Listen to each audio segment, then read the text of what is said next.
But yeah, thank you guys so much for joining this Market Ready Advanced Topic webinar. Today we'll be covering the different facets of marketing and various considerations. So it's a pretty robust field, if I have to say so. So um, I am going to share my screen and we're going to get started. So, perfect. From the beginning. All right. Well, today we are visited by two lovely volunteers. Oh, wow. I just started subtitles. We don't want that. We have Sherry Lee from Farm to Table and Kelly Jackson from Daniel's Produce with us today. Um, and we'll have some questions at the end of the slideshow so we can just get this conversation going.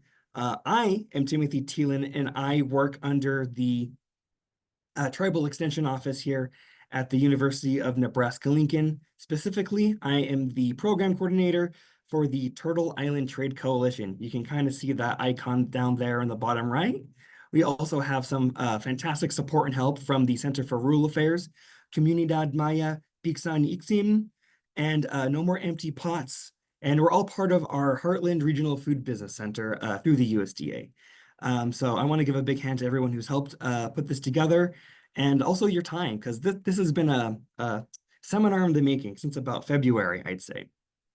But we're going to give you mainly a Nebraska-focused perspective on marketing and the various situations you might find yourself in.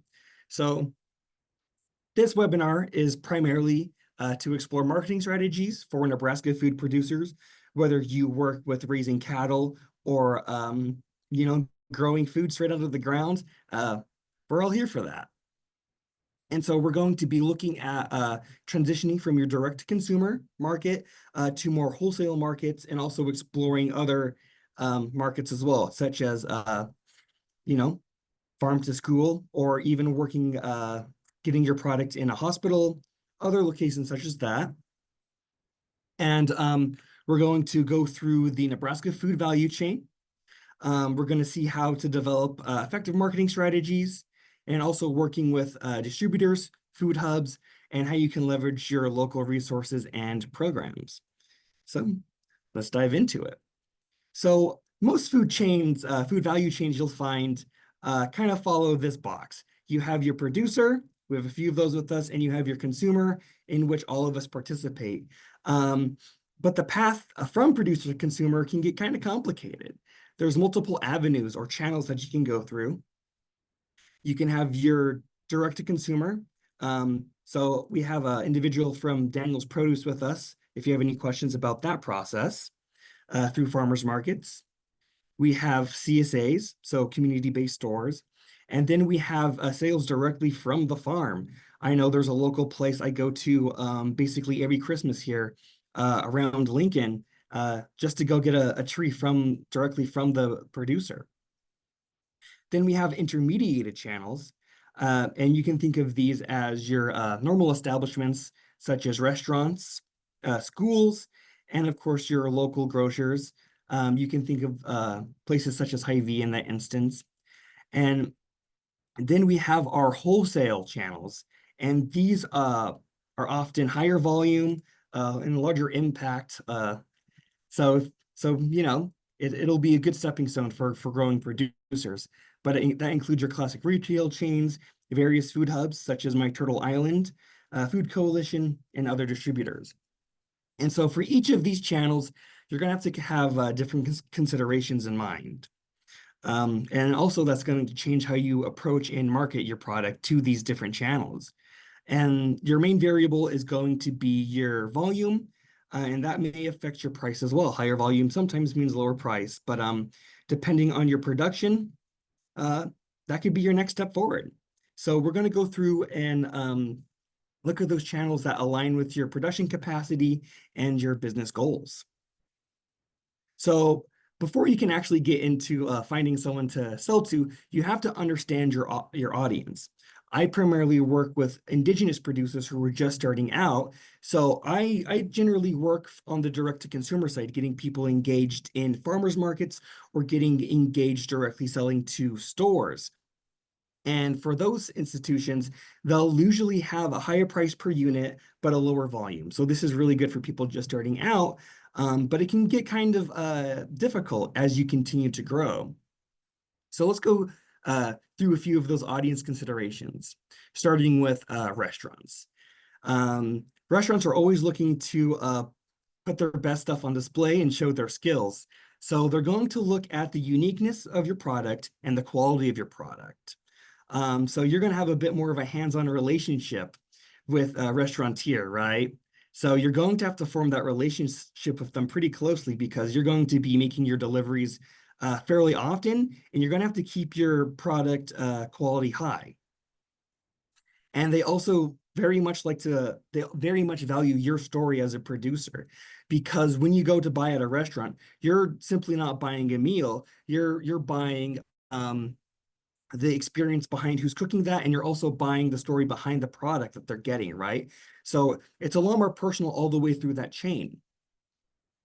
Next up, if you consider selling to schools, you're going to be tested a bit more rigorously, and you need to have a consistent supply and consistent pricing. You're going to have a fairly high volume, and you're going to have to keep that quality high. And also, a lot of schools are trying to implement better nutritional programs, and so your product is probably going to have to reflect that, whether it's a specific type of baking potatoes or bulk greens. That's a massive consideration.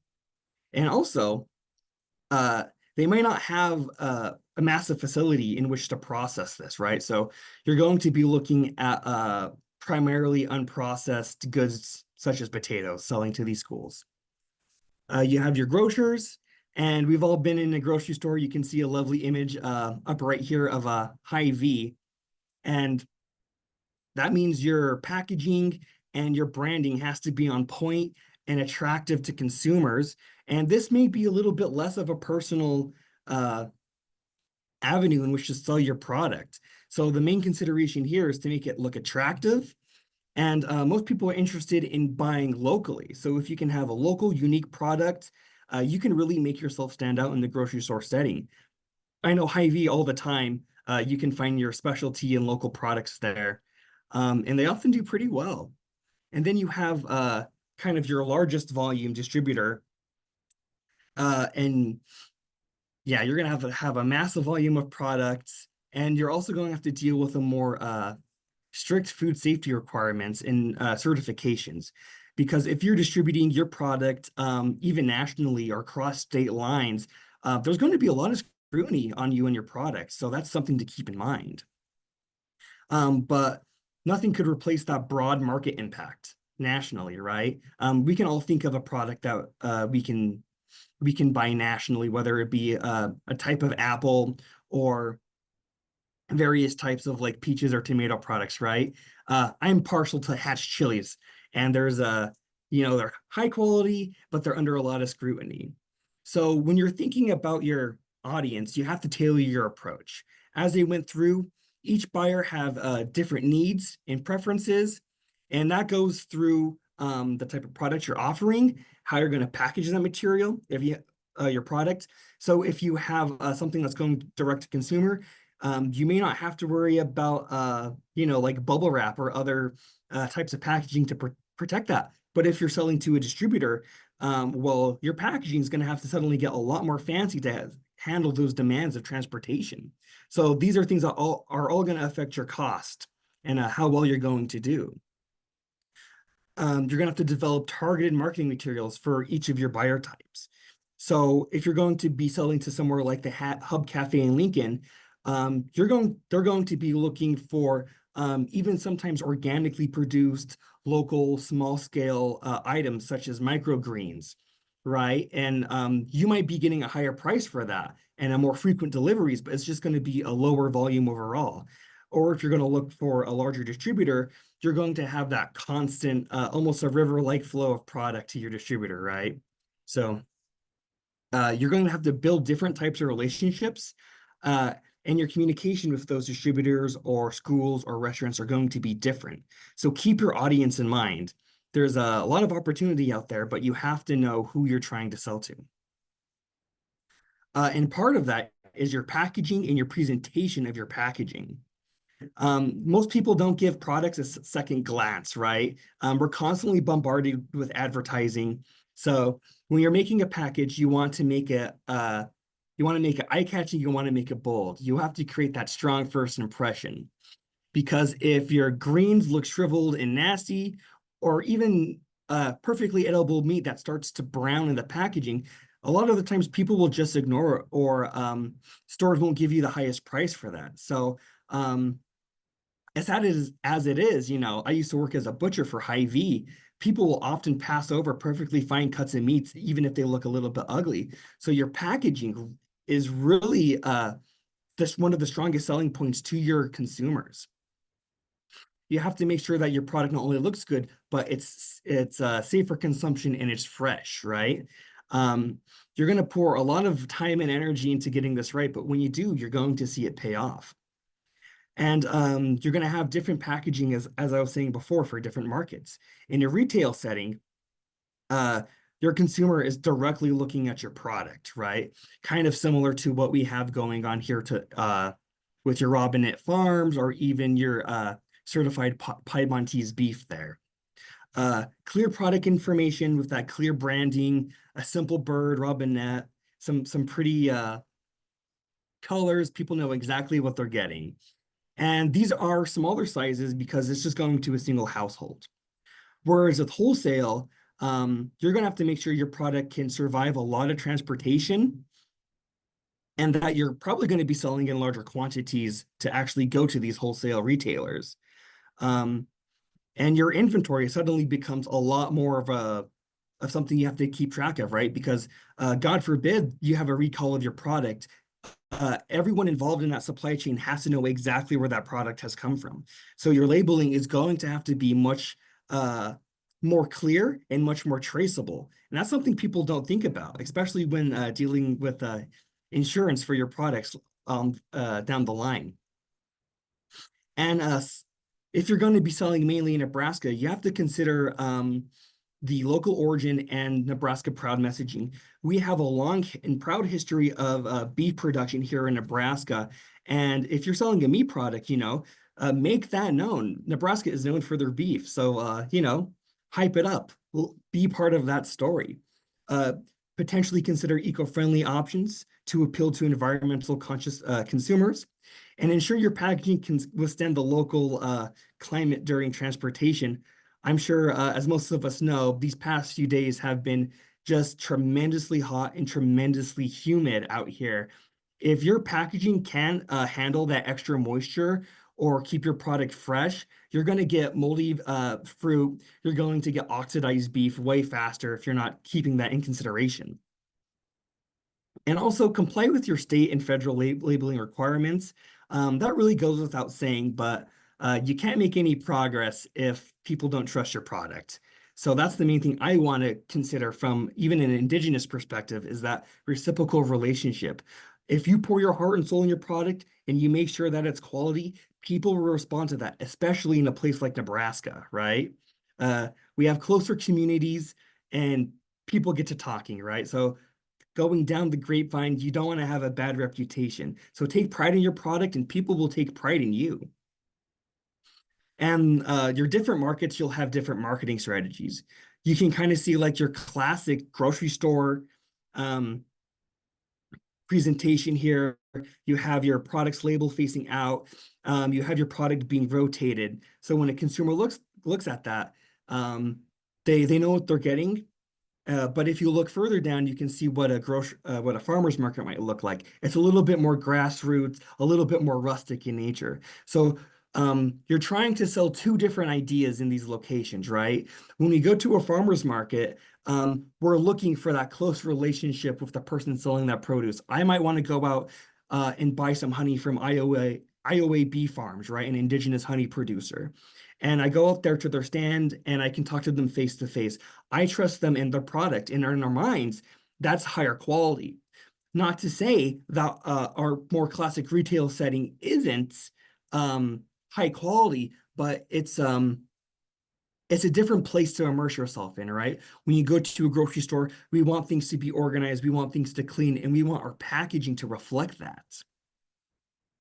So just going over my points here, like I was saying with the direct to consumer, focus on your personal connections and storytelling. That's the main thing I tell my members as part of my coalition, right? Every one of us has a story to tell. How did you get to here? People want to hear that story. Utilize your farmers markets, you know. You can find a lot of new, interesting products and foods out there. I was pretty stunned the first time I saw a kohlrabi in Nebraska at the Lincoln's Farmers Market. You know, people don't know what's out there, and that's a great place to show them. There's that feel of community, right? Bumping shoulders with people. And then, of course, you want to leverage your social media. Social media, whether you like it, hate it, whatever, it is everywhere. If you have and people will talk about your product, right? Even a bad Yelp review or like a simple accident of someone's food, that'll spread and that'll be your brand kind of in the crosshairs. But on the flip side, if you show that you are, you know, a home team player, you're there at the farmer's market interacting with people, people will come to trust you and want to buy your product, right? It's these relationships that we're trying to build. But if you're expanding out and you're trying to push as much volume as possible, then we have to focus on your consistency and your reliability. These suppliers of products, they need that constant flow. Any disruption in that supply chain is going to reflect poorly on you later on, which can make things a little bit scary. But if you can build that reputation, that'll really pay off. So the types of relationships you're going to be building are differently. It's kind of like the difference between talking to parents in your kid's class compared to talking to your coworkers in your office, right? Oh. And so something that we also have to consider in the 21st century here is your online presence. If people don't know how to operate your website or it's complicated, people will just get past it, right? There's a billion websites out there. So if yours isn't simple to navigate or doesn't like stand out, it won't. People won't utilize it. Then, of course, if you want to get a bit more fancy, you have your SEO or your search engine optimization. So when you have those algorithms scouring the web for producers, they're looking for specific keywords, and if your website isn't tailored or optimized to that, you know, even your search engines are going to skip right over you, especially with sites like Google now who are offering priority to paying advertisers. So you really have to make sure your internet platform is engaging and up to date because, you know, even a month on the internet is ancient news, right? And some key considerations here is you need to tailor, as I was saying before, I'm speaking off the cuff and I'm looking at my notes, tailor your message to each specific audience, right? If you're going to be writing a sci-fi book, you're going to sell it at, you know, a library, Barnes and Nobles. If you're selling a textbook, you're going to be selling it at your college, at your university store. And people are going to expect different requirements from that. And also stay informed about what consumers are doing in the state, right? People have fads and trends. I remember like in 2012, for whatever reason, bacon was everywhere. I'm sure people who were producing hog farmers were having the time of their life because you couldn't go 10 minutes without seeing like chocolate covered bacon, right? That might have been a fad, but those who were able to take advantage of that, you know, they saw the money. So stay informed, keep up with your social media. If you're not a social media person, I don't know, find a kid who is. But you just have to make sure that your online presence is constant and it's new. And always be adjusting your strategies. With how quickly this world is changing, you have to be on your toes. We can't get stuck in our old ways, right? What's cool today is lame tomorrow, and that's an academic take. And always be seeking feedback from your customers and your partners, right? See what you're doing well and see what you can change. Nobody's perfect, but if you refuse to do anything about it, that's going to reflect poorly on you in the long term. So let's focus on a little bit about working with distributors and food hubs because those are a little bit less tangible to people who haven't worked with them before. Um, so when you collaborate with them, you get access to those broader markets and those larger buyers, a potential for increased sales of volume, reduce logistics and transportation costs. That's a really big one that people don't think about. Even a small homegrown operation for like selling veggies or at a farmer's market, you have to transport that to where your consumers are. I was helping one of my coalition members earlier on this year just with transportation because while they had just a surplus of fresh veggies and starter plants, they had no way to actually get it to market, which and then you have to consider about insurance for your product, insurance about other people's stalls, on and on and on it goes. So when you work with these distributors, that takes a massive logistic chunk off your back. But also make sure that their reputation is good, right? Don't blindly trust somebody. And it also helps with your marketing and sales support because their business is now your business, right? So when you approach these distributors and food hubs, make sure you do your research and the requirements. Different groups will require different things, and you'll have to find what works for you. Now, a more stringent distributor doesn't necessarily mean a better distributor, but you'll have to play around and see what works the best for you. And also be ready to sell your product, right? Because like your distributor is now the person you're selling to. That's the relationship you'll have to form. It's no longer direct to consumer. So, and they have a different life experience. They're ones who directly work with these larger volumes. So do your research. Be that salesman. Be ready to highlight what makes your product unique, what makes your store unique. I know one of my coalition members, his name is Josh Chavez, and he is a young indigenous man. He's only 17 years old. He buys coffee wholesale, roasts it, and then he sells it. And I don't want to talk too much personally about his life, but like he's had to overcome a lot in his life, and that's part of his story and that's part of his product. So now as he's moving direct to consumer to hopefully working with distributors here in the near future, he's leveraging that charisma, that story, his past and history, because that's what people really care about. And also, understand and be ready to meet your food safety and traceability requirements. Even if you're producing something from cottage food laws, right? Know what those are, okay? Because if you decide to get into charcuterie, well, that's not covered under the cottage food laws. There's specific requirements for you to keep in mind. So do your research. Or if you don't know where you get started, reach out to a technical assistance provider, such as myself, such as Sergio from Comunidad Maya, our whole network. We would love to reach out and help you find out this information. I'm a paid nerd. Most of my job is finding this research for you guys, right? So don't hesitate. And also be prepared to adapt your production to meet distributor needs. You might find that your demand for your product is outstripping your production capability. So always be thinking ahead, right? We can't get stuck in the present. And then, of course, as always, I will reiterate this every slide.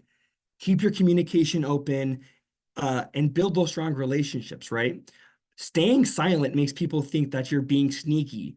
And nobody wants to work with someone who's sneaky. Keep those honest lines of discussion, stay reliable, and stay consistent. If something comes up, tell people. They will understand, right? Or hopefully they'll understand. They'll give you the benefit of the doubt. But that can only happen if you open those lines of communication. And then further on, developing your brand. So this logo for Natera Regenerative Agriculture is one that I made for one of my coalition members. And when we sat down to ask,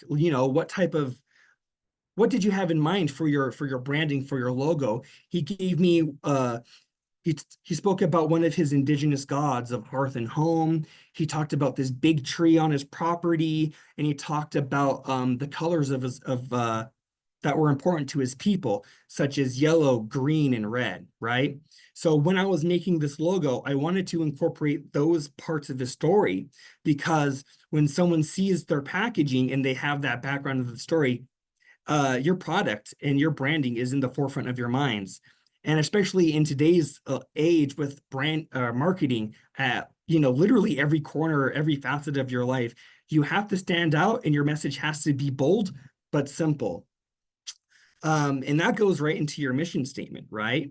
So Sandro, who is in the audience, hi Sandro, he comes from a community that really is intrinsically tied to the land and to the forest, and he brings that in his products, and he wants to share that information with his community, right?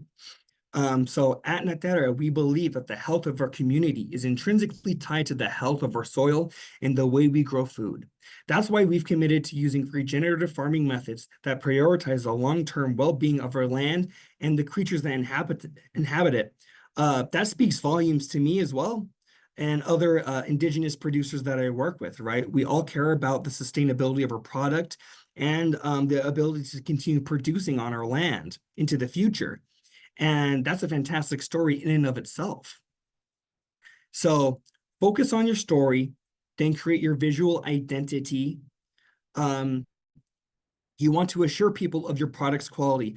I know when Sandro sells something, I know it's high quality because he doesn't see a product as just something he needs to sell. He sees his product as an extension of himself, right? I can trust Sandro when I'm going out there to buy something, right? And he has that local connection. He's there to also educate people about his practices, about how he grows the food. He's forming that relationship. He's part of the community, right? And now more than ever, people are looking for these real connections with each other. And that's what we mean by local products, right? You have a billion options in today's market. So what sets people aside? Their connection to each other. That's how we develop these local sales networks, and how I design my coalition around that, right? I want people talking. I want people to know exactly where their food is coming from and how it got there. And so to recap, when you're implementing your brand, develop a clear, concise mission statement. Make sure that your packaging is branded. You just don't want to sell your coffee beans or what have you in just a pitch black bag with no tracking on it. That could be anything. And if it was at an airport, they'd probably incinerate it, right? So we want people to know exactly what they're getting. And also try to maintain your consistent online presence. I know for myself, I have a little folder that has all of my TITC branding on it, and that is consistent across the board, right? The University of Nebraska-Lincoln, they have very specific color schemes, very specific icons. So keep that in mind. You live and die by your brand, right? I could flash a single frame of Mickey Mouse, and you know exactly I'm talking about Disney, right? So keep that in mind. And also, if you're working with people, make sure that they understand what your values are. And I don't mean that in a purely marketing sense. I mean that if I'm working with someone, I want to know that they also respect the land and they respect the people on that land, right? We want to make sure that we're working with people who see your vision as well. Excellent. And so this is the last slide of this short little presentation, because I really wanted to focus on talking with our producers, talking with our buyers. But if you need any technical assistance, any help, there is a vast and intricate web that we would love to help you navigate. So you have the Nebraska Department of Agriculture, University of Nebraska-Lincoln Extension, such as myself, Center for Rural Affairs, the Nebraska Food Co-op, and then of course we have Buy Fresh, Buy Local, the Nebraska Food Council, SNAP Ed program. Just reach out and talk to us, because I love helping people. That's the whole reason I do this, right? And then of course, make sure you check out Market Maker Nebraska or even national. Thank you, Ben. Just check out whatever you can. We would love to put you in front of various resources. But once again, let me introduce Sherry Lee and Kelly Jackson. Uh, they have so gracefully given their time to us today. So yeah, we're interested in how you decided to where to market your products, how or did you know when you're ready to start selling wholesale to wholesale markets, and how do you maintain your brand identity? I appreciate you guys being here today. Um, yeah, let's start with Sherry because you're the face I see first. Okay. Hi.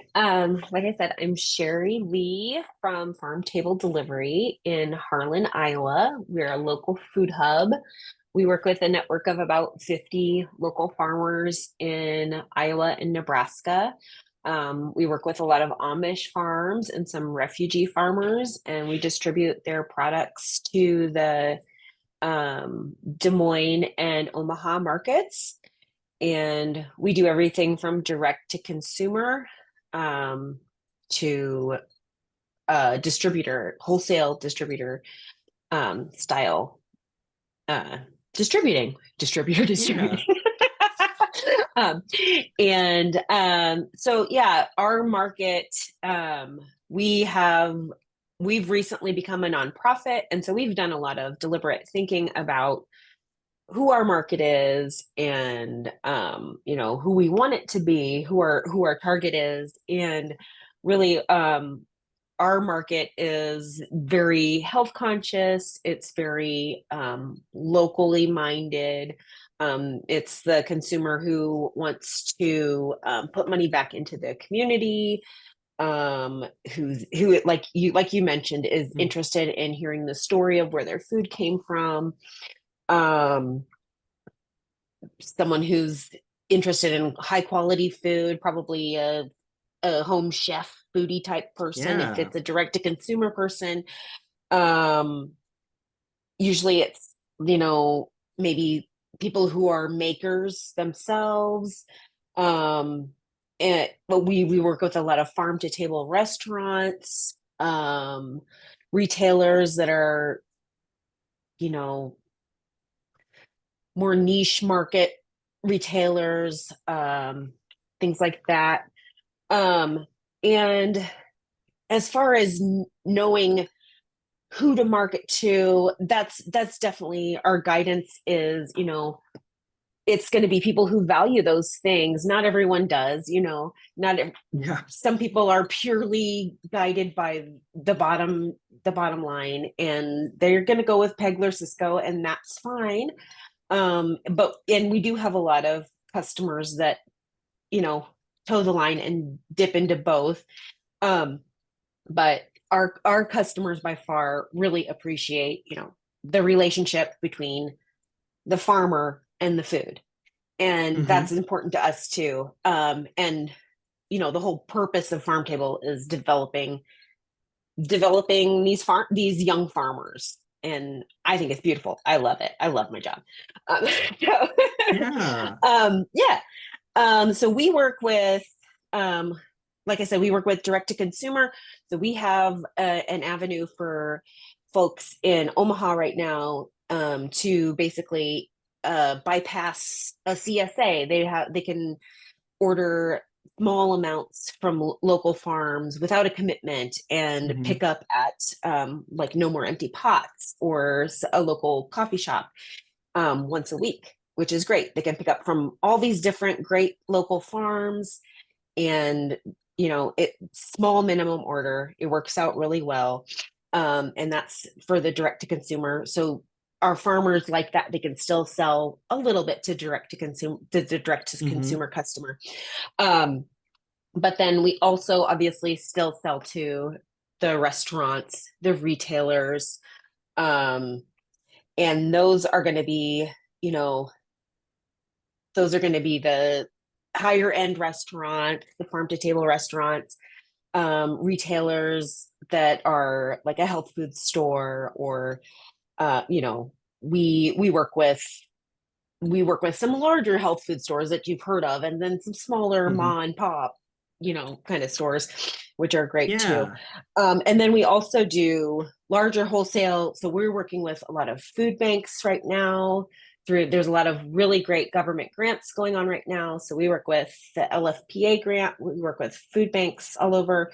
And then there's the LFS grant. So we're working with a lot of schools and institutions. We work with like Google and Facebook buy through Oh, us because they wow. have, on-site restaurant or chefs. And as far as knowing what to sell to each of these markets, Mm-hmm. it's completely different dependent on the market. Like schools have very specific needs. Like you mentioned, the potatoes are a big thing. So anything that's going to be really uniform, like cherry tomatoes or lunchbox peppers, or the potatoes, Mm-hmm. cucumbers, cheese curds, yogurt, those kind of things are really big with the schools.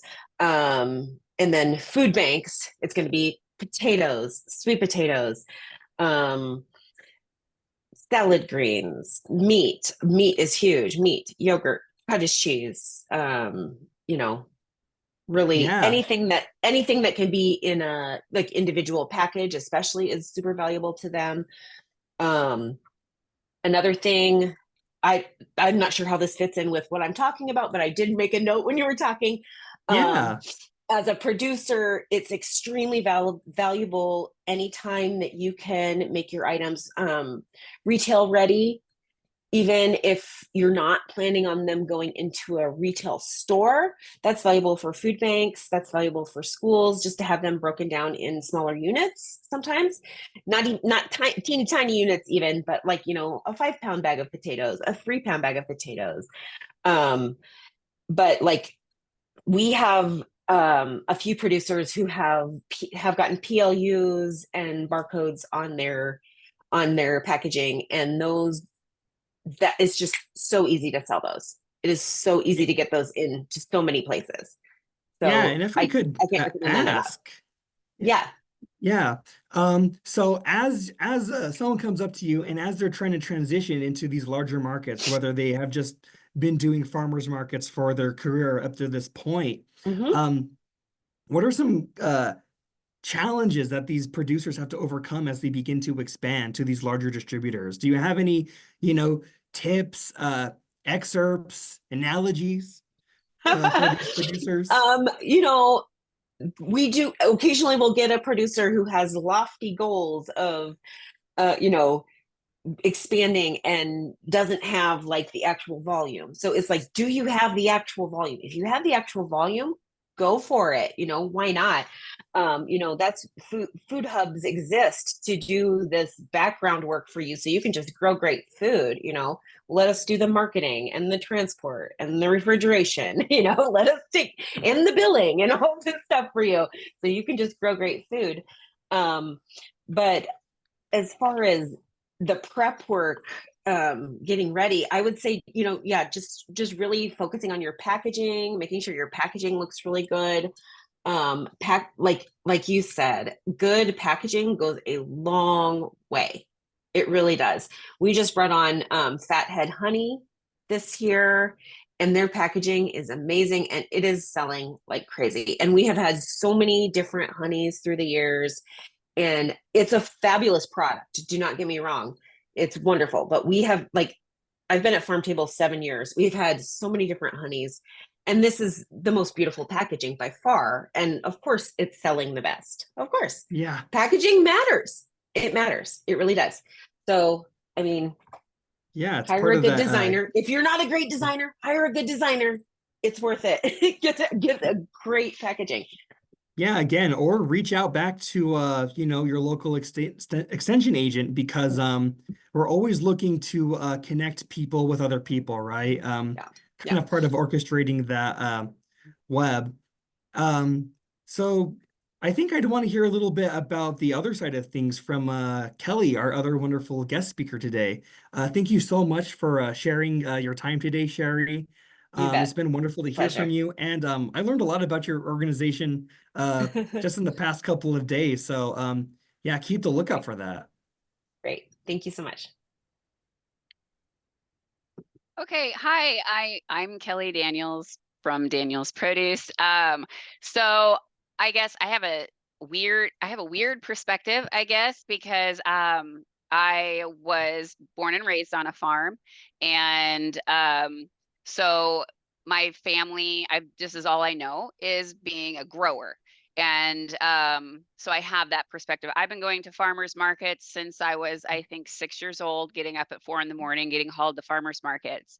So, and I still love farmers markets. We go to 8 different farmers markets, and it is my favorite thing to do. And all 3 out of 4 of us that do this for a living still go to farmers markets because we like that end of consumer relationship. That's the most rewarding thing I find here in what we do.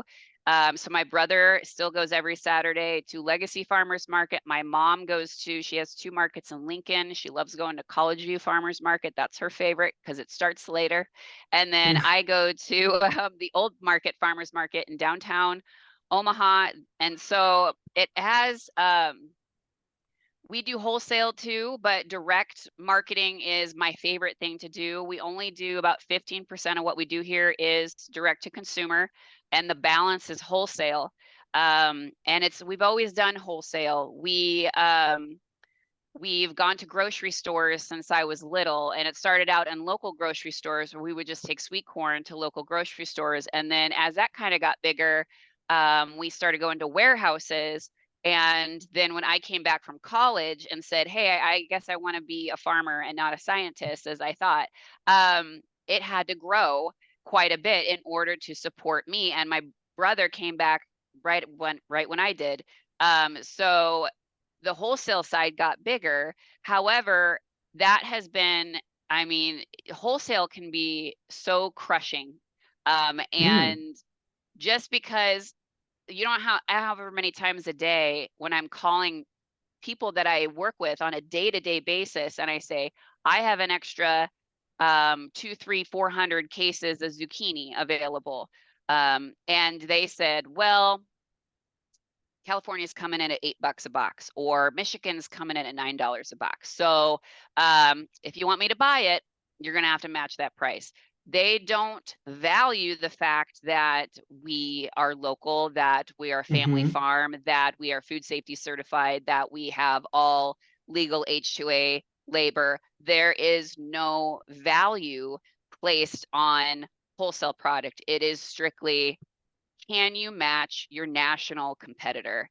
And so it's just so crushing because it's like, why are we doing what we're doing, and why are we putting in all the extra effort and all the extra expense and gaining nothing out of it? So what we have done as a family, because it is me and my brother and my parents that do this, we have started to eliminate wholesale buyers that don't value what it is we do here. So I now say that, we have a premium product, and if you don't want to pay a premium price, then we won't be raising it anymore.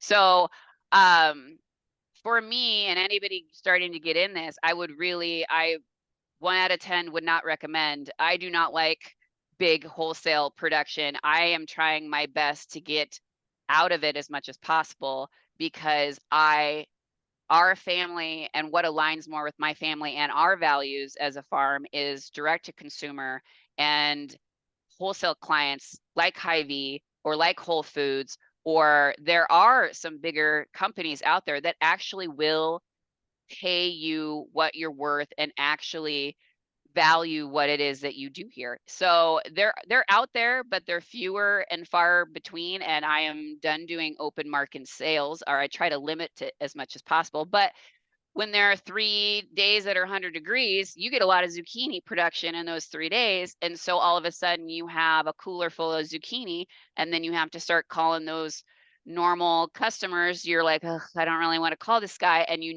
got to move that extra product. So this is such an overwhelming thing. It is an overwhelming thing to own a business in general, but you have to be an agronomist and a sales expert and a marketing expert and a social media expert and a food safety expert. And you wear so many hats, and it's so unbelievably overwhelming. So one of my biggest pieces of advice is stick to what you find enriching. and what aligns with you and your values. And I think working with food hubs is a huge need. I have a hard time. There are so many restaurants and hotels that are like, we want to carry your product. And I'm like, how? I am 2 hours outside of Omaha. How am I supposed to get 4 boxes to you? You know, so the logistics side of thing is very complex, but those are the kind of intermediate, you know, the smaller wholesale customers that I would much rather support. So getting involved in finding a good food hub, like Farm Table Delivery, which Mhm. this is the first time me hearing about them, is such a great thing and such a absolutely necessary thing. And what a great way to service local small farms, because it's getting harder and harder to survive. So that's kind of where we're taking it. I've tried the wholesale big side of things. Sorry, what happened there? I tried the wholesale No, big you're good. side. We do the direct marketing and kind of everywhere in between. And I love the direct to consumer side of things, and the smaller, more enriching customers that actually value what we're doing. So No, absolutely. I mean, that goes back to forming those good relationships that we want everyone to be valued literally and metaphorically, right?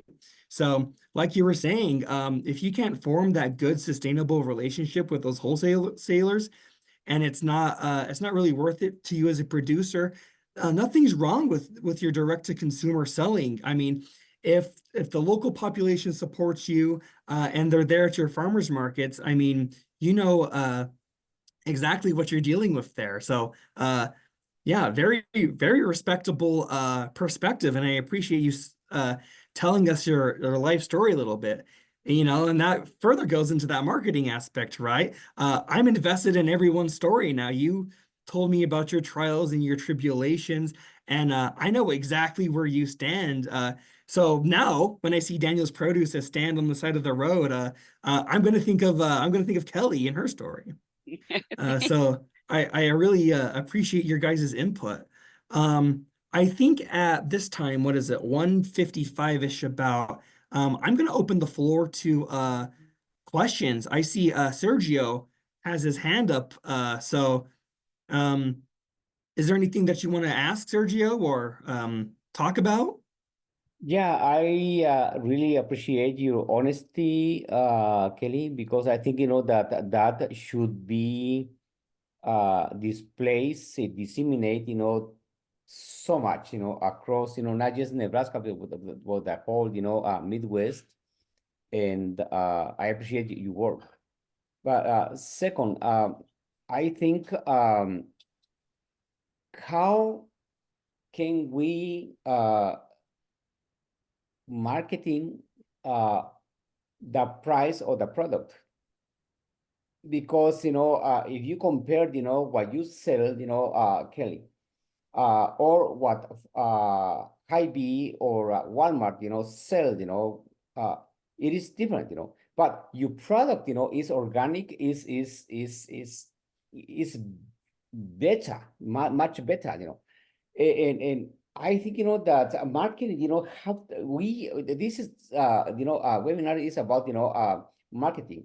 We need to be more aware of techniques or ways to market small farmers who have better products and better health food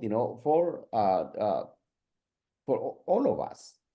So Yeah, I totally agree, Sergio. And I appreciate that input. I guess up next is Gary. How are you doing, Gary? Long time no see. Yeah, yeah.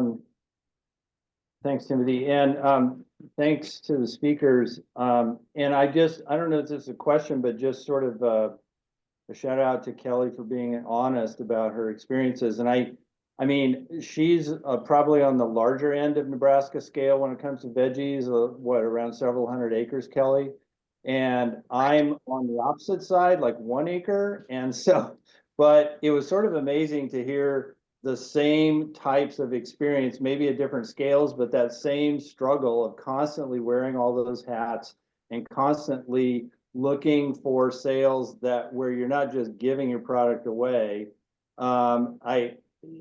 I don't want to say that I'm happy for your experience, Kelly, but I think I'm happy to know that we're all sort of finding these same struggles. So, yeah, I just wanted to say thanks for your presentation.